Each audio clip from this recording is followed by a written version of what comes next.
व्यवस्थापन भनेको के हो? व्यवस्थापन भनेको के हो?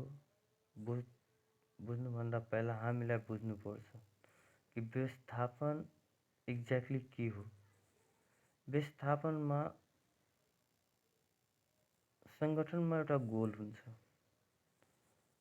गोल प्राप्तिको लागि रिसोर्स,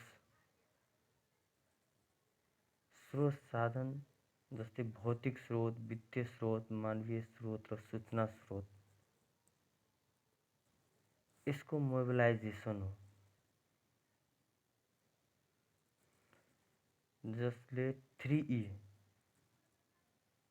3E को अचिभमेन्टको लागि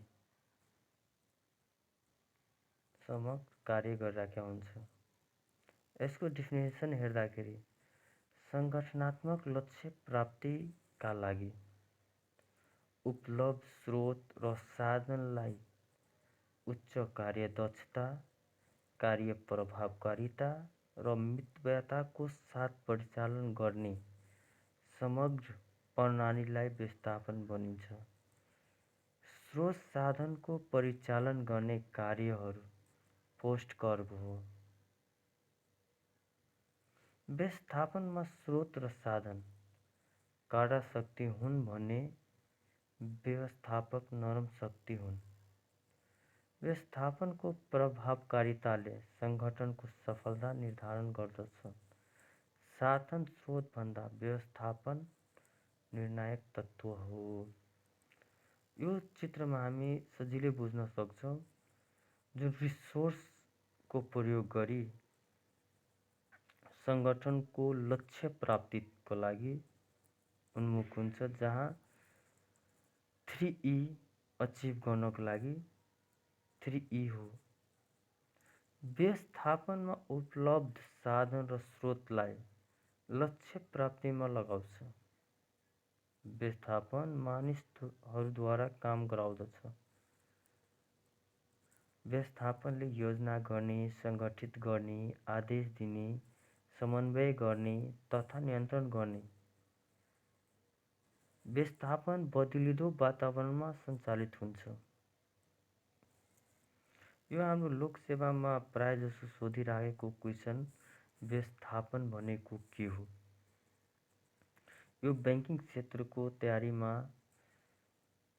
गर्दाखेरि यो एकदम इम्पोर्टेन्ट च्याप्टर हो। हामी अर्को टपिकमा हेर्दा जुन अर्को टपिक छ त्यो सम्भावित क्वेसन मध्ये एउटा हो। हाम्रो च्यानललाई सब्सक्राइब गर्नु। अर्को मोस्ट इम्पोर्टेन्ट च्याप्टर भनेको तपाईँको फङ्सन अफ म्यानेजमेन्ट, जुन म्यानेजमेन्टको पार्टमा प्रायजसो सोधिराखेको क्वेसन हो। फङ्सन के हो? व्यवस्थापनका कार्य। विभिन्न व्यवस्थापनका सिद्धान्तहरूले व्यवस्थापनका विभिन्न कार्यहरू प्रस्ताव गरेका छन्।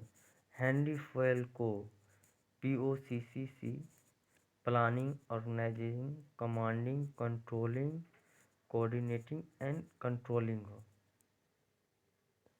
त्यसैगरी लुथर गुलिकले पोस्ट कर्भको चर्चा गरेका छन्।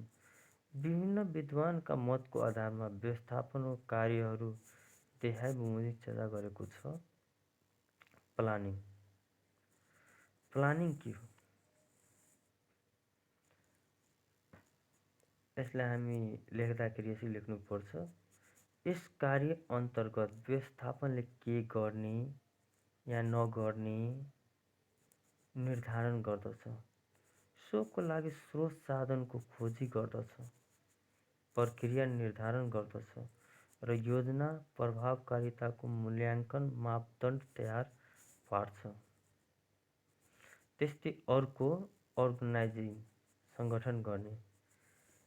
यसमा व्यवस्थापनले कामको विभाजन गर्छ, समन्वय संयन्त्र तयार पार्छ, अधिकार र उत्तरदायित्व बाँडफाँड गर्छ, पदोन्नति निर्माण गर्छ, विभागीकरण गर्छ, उपयुक्त सञ्चारको संयन्त्र तयार पार्छ। त्यस्तै अर्को लिडिङ नेतृत्व गर्ने। यस अन्तर्गत व्यवस्थापनले परिस्थितिको आधारमा अनुयायीहरूलाई परिचालन गर्दै सङ्गठनात्मक लक्ष्य प्राप्ति गर्दछ। त्यस्तै चौथो नम्बरमा हामी हेर्दा कोअर्डिनेसन समन्वय गर्ने। व्यवस्थापनले अन्तरशाखा, अन्तर्विभाग, अन्तर्महाशाखा कोअर्डिनेसन संयन्त्र तयार पार्ने, सामूहिक कार्य भावना बढाउने, उपयोग निर्देशन दिने, उत्प्रेरणा र अग्रसरता बढाउने, आन्तरिक र बाह्य सम्बन्ध सुधार गर्ने, सङ्गठनको ख्याति बढाउने काम गर्छ।